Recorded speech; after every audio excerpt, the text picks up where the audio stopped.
Bienvenidos a mi defensa de tesis titulada Reconocimiento de señales peatonales accesibles usando un enfoque adaptativo. Como contenido tenemos introducción, definiciones, algoritmos previos, algoritmo propuesto, evaluación y conclusión.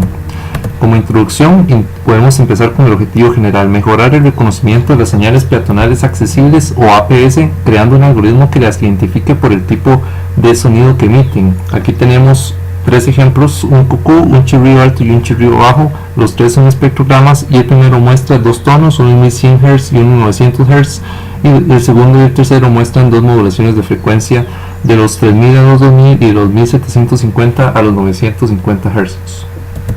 Como objetivos específicos tenemos: número 1, crear una implementación propia del algoritmo RASP, o sea, el algoritmo que pretendemos mejorar, que utiliza la metodología de evaluación original y verificar que reproduzca las mismas tasas de detección reportadas inicialmente. 2. Mejorar la metodología de evaluación para que penalice los picos de alerta faltantes en las estimaciones realizadas, aumentando cuando corresponda a la cantidad de falsos negativos que ocurran dentro de la secuencia principal de la APS. 3. Determinar el nuevo rendimiento alcanzado por el algoritmo original mediante la metodología de evaluación propuesta, para tener un umbral inferior de referencia con el cual evaluar las mejoras siguientes. 4. Proponer un diseño de núcleo de reconocimiento de altura musical que asigne un puntaje mayor a la frecuencia fundamental y menor a sus armónicas y subarmónicas. 5. Proponer una instancia que admita los segmentos nulos, ruido o silencio de los contornos musicales de APS, unificando el tratamiento del sonido cucú con los chirridos. 6. Utilizar un mecanismo de ajuste automático del umbral de tono que varíe proporcionalmente con la relación señal-ruido. Y 7. Determinar la mejor configuración obtenida para el núcleo, el banco de núcleos, la distancia y los umbrales de detección. Algunas aplicaciones son en el campo de la detección de eventos de interés para reconocer cruces peatonales por APS, bocinas del tren, sirenas de ambulancias o patrullas policiales. En el campo de la biología, la detección de cantos animales en grabaciones ambientales, y en la recuperación de información musical, consulta de canciones por silbido versus tarareo y grabación, que es el caso que realizan Midomi y Chazam. Antes de entrar a la solución propuesta, vamos a ver unas definiciones. Como primera definición, altura musical es un atributo de una sensación auditiva en términos de la cual los sonidos pueden ser ordenados en una escala musical de grave a agudo. Al ser un fenómeno psicoacústico, se diferencia el tono en al menos dos aspectos. El primero es que la frecuencia fundamental puede reconstruirse con base en sus armónicas, eso quiere decir que puede estar ausente, y dos de sus alturas musicales podrían explicar la misma distribución de energía. Como ejemplo, ponemos estos dos casos propuestos por Patel y Balaban en el 2001. El primero es que con un tono consistiendo en 880 Hz y 1320, el sistema auditivo logra reconstruir el tono, o por mejor dicho, la frecuencia fundamental en 440. Y para un tono de 50 Hz con sus armónicas 13, 19 y 25 únicamente en el espectro, este tono es confundido por el sistema auditivo con otro de frecuencia fundamental ausente 330 Hz con su segunda, tercera y cuarta armónica. Sawtooth Wave Inspired Pitch Estimator, cuya abreviatura es SWIPE, es un algoritmo que permite reconocer la altura musical. Para ello hace un producto punto entre la raíz cuadrada de la magnitud espectral y un núcleo de estudio, y después normaliza esta cantidad por la norma de ambos términos.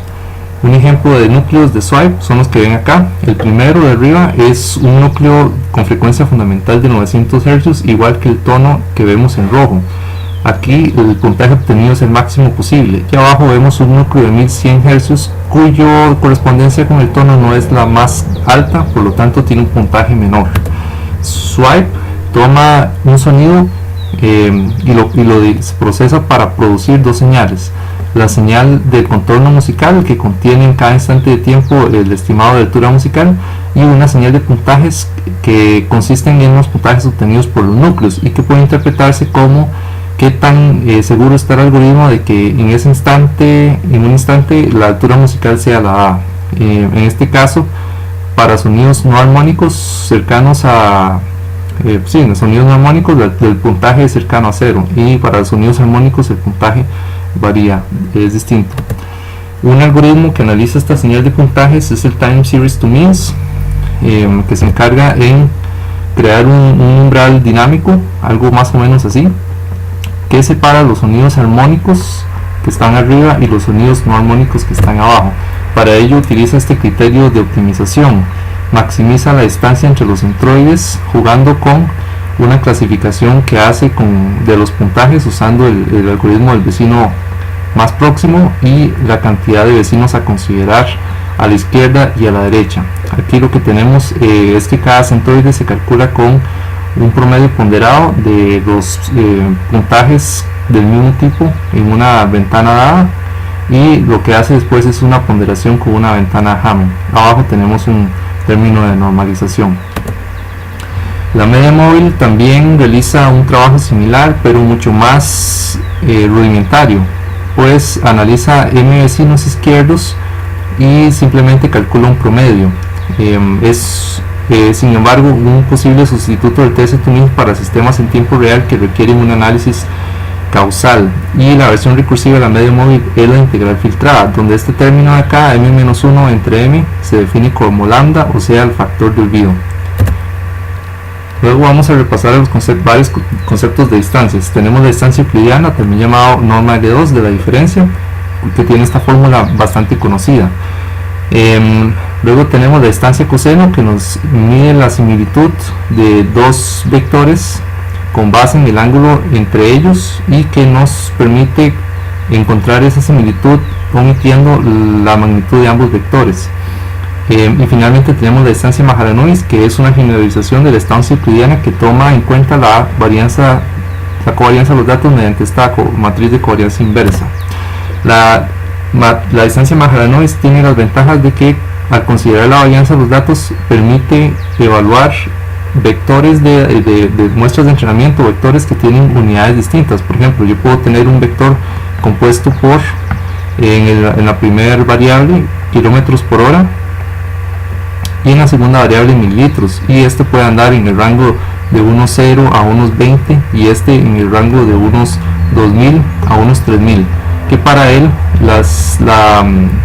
la magnitud de las variables no va a ser tan significativa como para emitir un criterio sesgado basándose en la magnitud más amplia, y con una varianza o una covarianza suficientemente alta se puede ignorar cierta dimensión.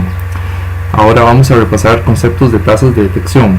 Estas tasas de detección se basan en la cantidad de verdaderos positivos, falsos negativos, verdaderos positivos y verdaderos negativos que son obtenidos a través de esta matriz de confusión para una sola categoría. Tenemos el acierto, que se define como la proporción entre el número de ventanas correctamente identificadas entre el total de ventanas y se representa mediante esta fórmula. Luego precisión, que es la probabilidad de que una alerta emitida sea real, y después tenemos exhaustividad, que es de todas las alertas reales posibles cuál porcentaje fue emitido. Más adelante tenemos especificidad, que es la probabilidad de que la alerta emitida no sea falsa. En otras palabras, cuál es la probabilidad de no emitir una alerta cuando no se debe dar. Y la medida F, que es un sustituto del acierto cuando los datos no son simétricos, es decir, cuando la cantidad de positivos entre la cantidad de negativos está alejado de la unidad. Finalmente tenemos los coeficientes de correlación de Matthew, que toma en cuenta tanto las detecciones positivas como las detecciones negativas, y cuyo parámetro C, siendo 1, representa el reconocimiento ideal y siendo -1 es el peor reconocimiento posible. Esa métrica la vamos a usar para evaluar la calidad del algoritmo usando todas las entradas de la matriz de confusión. Luego vamos a hacer un repaso de algoritmos previos. Tenemos que el problema de reconocimiento de los cruces peatonales ha sido atacado antes por Ivanchenko a través del Crosswatch, que utiliza 7 descriptores de video en una implementación de Symbian C++ para, con 40 imágenes de prueba, determinar que la sensibilidad obtenida es del 72% y la especificidad del 95%. Luego vino Akhmetovic con ese Zebra Localizer, que mejoró el método de Ivanchenko, agregando los datos de un acelerómetro para detectar el horizonte y con ello hacer más fácil el trabajo del paralelismo de las líneas del cruce peatonal. Con 400 imágenes de prueba obtuvo 100% de precisión y 77% de sensibilidad. Luego viene la solución con audio, que fue creada por Ruiz y sus colegas y es conocida como reconocimiento acústico de semáforos peatonales. Se basó en 3 estudios previos del campo de la biología, 2 de estudios de cantos de ranas y 1 de un canto de ballena. y en él se comparan contornos musicales contra las plantillas de APS previamente registradas. Los núcleos musicales están basados en swipe y la distancia usada fue una euclidiana modificada para soportar, o mejor dicho, admitir valores en el rango unitario. La evaluación en plano 79 grabaciones APS, donde cada grabación tenía toda una secuencia de actividades de 87% de precisión, 83% de especificidad, 86% de sensibilidad y 85% de medida F. Este reconocimiento utilizó 3 bancos de núcleos para QQ, consistiendo en 2 núcleos, chirrido alto 11 núcleos y chirrido bajo 9 núcleos, y se usaron 2 umbrales de detección: el alfa, que es un umbral de tono que nos controla el contorno musical, y el beta, que nos permite saber si hay que emitir una alerta o no. También se hizo un control por periodicidad para emitir una alerta después de haber detectado cierto número de eventos. Esta es la distancia euclidiana modificada utilizada. Aquí esta es la norma L2. Aquí tenemos un factor de normalización donde este es el rango máximo de frecuencias y esta es la cantidad de entradas del contorno, y esto es un castigo que penaliza el número de ceros dentro del contorno musical. Este es un resumen del algoritmo RAS. Aquí está la señal de entrada, se le aplica la STFT, a esa STFT a la señal resultante se le aplica la raíz cuadrada a cada magnitud espectral. A cada magnitud espectral se la procesa con un banco de núcleos. Esto genera una señal de puntajes y un contorno musical. Esta señal de contorno es curado. Esta señal de contorno, es curado con esta señal de puntajes a través del umbral alfa, y esto después va a ser comparado con la distancia euclidiana modificada con las plantillas APS para encontrar la señal de alerta. Finalmente viene el filtrado por eventos y el uso de la umbralización por beta para saber cuándo debe o no emitirse una alerta. Sin embargo, este algoritmo tiene 3 problemas, como se identificó en esta tesis. El primero es que el núcleo musical, el chirrido alto, confunde la altura musical con sus armónicas o subarmónicas. El segundo es que el umbral fijo, que se usa un umbral fijo, de alfa, que es incapaz de adaptarse a los niveles de ruido cambiante en la calle. Y como tercer punto, los contornos discontinuos no son admitidos por el enfoque de plantillas APS, sino que se usa un enfoque que es un caso especial.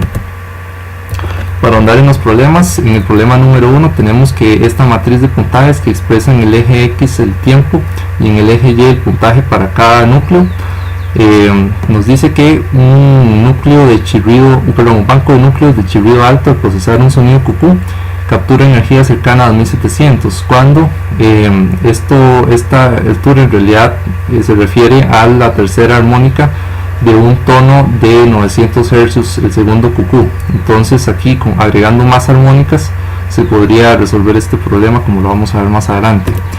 Luego tenemos el problema número 2, que es que al usar un umbral fijo alfa no se puede encontrar la limpieza adecuada del contorno. Aquí vemos que para 6 grabaciones los valores de alfa son distintos para obtener la periodicidad deseada. Este es un ejemplo gráfico de lo que acabo de mencionar. Aquí con un valor de 0 en alfa es muy ruidoso el contorno, y con un valor de 0.21 que es óptimo, entonces se encuentra aquí que ya los eventos se pueden reconocer más fácilmente. Para el problema 3, lo que pasa es que no podemos usar la distancia euclidiana modificada con el QQ, porque en este segmento de acá, en medio del tono de 1100 y 900, puede haber ruido y no silencio, y esto es penalizado por la distancia euclidiana, y tiene que haber otra forma de modelarlo, y nosotros más adelante vamos a decir que con distancia Mahalanobis se puede lograr. Entonces, para eso entramos al algoritmo propuesto. Para el problema 1 se propone sustituir el núcleo uniarmónico por un núcleo armónico de armónicas primas con decaimiento cuadrático, y esta es la fórmula del núcleo. Aquí tenemos la ponderación que crea la forma característica con los lóbulos en los extremos de la mitad de la amplitud. Aquí tenemos el decaimiento cuadrático y esta es la forma base. Estos son 2 ejemplos de los núcleos propuestos para el caso de 3 y 5 armónicas primas, y se eliminaron estas armónicas primas para imitar al algoritmo swipe prima, que realiza o que quita estas armónicas para reducir el error por subarmónicos, que consiste en confundir la altura musical, o mejor dicho, la frecuencia fundamental con alguna de sus subarmónicas. Para el problema 2 se propone usar la distancia de Mahalanobis para que en los contornos ruidosos se aplique una varianza alta, y en los contornos en los instantes de contorno se usa una varianza baja. Para usar esta distancia Mahalanobis fue necesario calcular la matriz inversa de cada APS, y para ello se tuvo que recortar las modulaciones de frecuencia en las 79 grabaciones disponibles, dando como resultado estas cantidades que ven acá. Después, para cada una de ellas se calculó el contorno musical y se aplicó la fórmula de la matriz de covarianza. Este es el resultado. Tenemos para el caso QQ, el caso del chirrido alto y el caso del chirrido bajo, y vemos que las matrices son casi diagonales, la covarianza se puede omitir, y que efectivamente en los instantes de las modulaciones de frecuencia correspondientes a los contornos la varianza es baja, y en el resto la varianza es alta. Esto analizando las diagonales más en detalle y calculando el promedio en los segmentos del contorno, permitió obtener estas líneas naranjas que ven acá. Con base en ellas se crearon unas matrices sintéticas, por así decirlo, donde la varianza más baja fue de 115 para el QQ, 780 para el chirrido alto y 360 para el chirrido bajo. Aquí la varianza del ruido fue creada asignando la frecuencia máxima soportada en el núcleo. Pues en los instantes de ruido puede haber también tonos musicales que se cuelguen, entonces pueden ser identificados con una altura musical alta. Así se ven las matrices sintéticas, donde aquí en los instantes de los extremos se asignó una varianza alta para evitar problemas de recorte. Seguimos la filmina. Aquí seguidamente se utilizó una normalización de la distancia Mahalanobis. Recordemos que la distancia Mahalanobis expresa las salidas en términos del número de desviaciones estándar. Entonces, para emitir una cantidad de similitud en el rango de 0 a 1 se usó esta función 1 entre s más 1, donde a una desviación estándar de 1 se le asigna un puntaje de 0.5 y una desviación estándar de 0 se le asigna un puntaje de 1, y ahí se van interpolando los datos. Como solución 3 se propuso utilizar los algoritmos de ajuste dinámico del umbral de tono, el TS2MINS, que acabamos de ver, con una ventana de análisis de mínima de T y máxima de 2T, o sea, la duración dos veces la duración de cada APS, y esto con el objetivo de que la ventana Hanning en el punto más significativo tenga una alerta.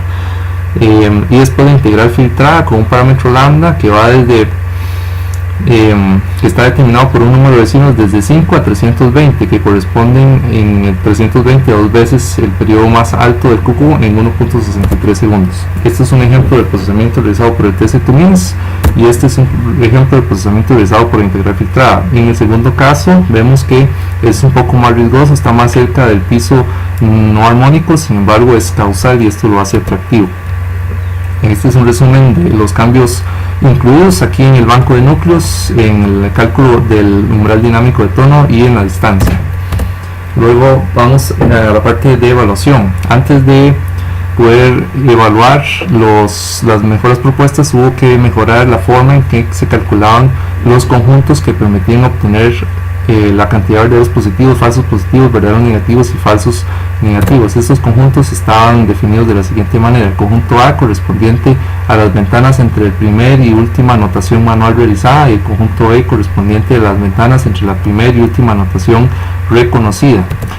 El problema de eso es que si no hay una detección de algún pico adentro donde debería haberlo, entonces debería aumentar la cantidad de falsos negativos, pero el enfoque original no lo está haciendo, como ven acá. Por lo tanto, se sugirió que se pudiera cambiar el conjunto B para que consistiera en la unión de un conjunto de ventanas, donde ese conjunto de ventanas para cada onset se asignaba un periodo de ventanas correspondiente a ese onset, y así se podía identificar los segmentos en los que no había ninguna alerta, como pueden ver acá. Esto permitió en este ejemplo aumentar la cantidad de falsos negativos de 94 a 377. Aquí vemos ya las matrices de puntajes utilizando un nuevo núcleo para el chirrido alto, y vemos que en efecto al usar un rango más amplio de 900 Hz a 3000 Hz, se puede ver que para analizando el sonido QQ ya no hay energía presente en los 2700, que era lo que preocupaba al principio, y en el resto se sigue viendo los contornos bien definidos para chirrido alto y chirrido bajo. Este es el caso de 7 armónicas, que es casi lo mismo. Y luego vamos a los escenarios de pruebas. Aquí se planteó 9 escenarios de pruebas. El primero consistió en hacer una recreación del algoritmo original, el segundo en evaluar ese algoritmo original con la evaluación propuesta, y después se fueron evaluando las mejoras individuales, el núcleo y el banco de núcleos, la estancia Mahalanobis con ambas matrices, el test de tuning, la integral filtrada y finalmente las mejores combinaciones obtenidas. Se realizó para cada escenario a partir del 3 un barrido de 7 valores alfa y beta, y a partir del escenario 7 y 8 un barrido de valores beta y alfa, ambos de 7 valores cada uno. La métrica objetivo a maximizar fue el MSC y se realizaron 35 combinaciones en cada uno. El mejor rendimiento comparado contra el escenario 2, pues el escenario 2 era la evaluación del algoritmo original pero con el método nuevo. Aquí vemos las tasas originales contra las tasas obtenidas en el escenario 1. Vemos que solo la precisión con un 87% fue la que se mantuvo fiel, el resto no tanto. Sin embargo, como se defiende en el documento, las señales rectas en ambos casos son bastante similares. Este es el resumen de los resultados. Vemos que en efecto, al aplicar la nueva metodología de evaluación, la cantidad de falsos negativos aumentó, disminuyendo la sensibilidad de 72 a 69, y vemos que las mejoras obtenidas en orden de prioridad fueron dadas por el escenario número 8, el escenario número 9 y el escenario número 6. El primero correspondiente a la integral filtrada, el segundo correspondiente a la combinación de los mejores valores y las mejores mejoras, por así decirlo, y en el caso del escenario 6 fue con el uso de la matriz sintética para la distancia Mahalanobis. Este es el escenario 9. Para el QQ se mantiene totalmente igual, lo único que cambia es el filtrado o la cálculo de alfa, que es por integral filtrada. En el caso del chirrido alto mejoró tanto el núcleo como la distancia, que fue la distancia Mahalanobis sintética con la integral filtrada, y en el caso del chirrido bajo fue el uso de la distancia de Mahalanobis con matriz sintética y el uso de la integral filtrada. Como conclusiones, la implementación propia del algoritmo RASP logró producir señales de alerta similares a las publicadas por el primer estudio. La metodología de evaluación mejorada logró penalizar los picos de alerta faltantes, aumentando la cantidad de falsos negativos cuando correspondió. El diseño del núcleo musical propuesto en el escenario 3 mostró una mejora significativa para el chirrido alto, pero no para el QQ y el chirrido bajo. El uso de bancos de núcleo significado no tuvo un impacto significativo para ningún tipo de APS, por lo tanto se siguieron usando los mismos bancos de núcleos originales. La distancia Mahalanobis es apta para emitir contornos musicales disjuntos. Las matrices de covarianza reales calculadas mostraron una varianza alta en los instantes de ruido y una varianza baja en el resto. Se pueden generar matrices de covarianza sintéticas ignorando la covarianza y estableciendo la varianza con base en los parámetros del banco de núcleos. Aún hace falta realizar una demostración estadística. La integral filtrada es capaz de realizar una limpieza causal y más tolerante al ruido, logrando un 19% más de rendimiento en términos del MSC. Y uniendo las mejoras individuales más significativas se puede incrementar el rendimiento del algoritmo en un 16%, que fue el segundo mejor obtenido. Como trabajo futuro se propone implementar la integral filtrada en la aplicación RASP, que consistiría solamente en implementar la fórmula de la ecuación de diferencias y además usar las matrices de covarianzas sintéticas para procesar sonidos nuevos como sirenas de ambulancias, alarmas de patrullas policiales y bocinas del tren. Y eso sería todo. Muchas gracias por su atención.